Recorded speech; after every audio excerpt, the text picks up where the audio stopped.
All right, Dan, thank you so much for sending in a video and your question. We're going to be talking about buzzing while playing open chords. There's a few reasons that could happen. The first thing I want you to check is just play your top string. Sometimes with beginner guitars especially, that top string can start buzzing on these frets. That can cause it. I want you to try just playing a little bit lighter through your chords. You don't have to drill in just yet. We can get volume later, but even if I were to do that, I'd get a little bit of buzz. Now, the second and third thing is positioning. So I think you were playing in E minor.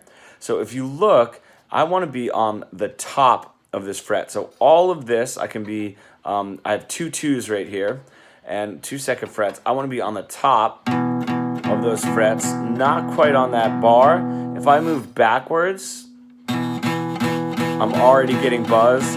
And it just does not sound that good. So I actually play my E minor with those two fingers, my second and my third, so I can get a little bit closer to the top of the fret. Make sure your fingers are curled over and they're not touching the strings that they're not supposed to be touching, all right? So that finger's only touching that string, that finger's only touching that string.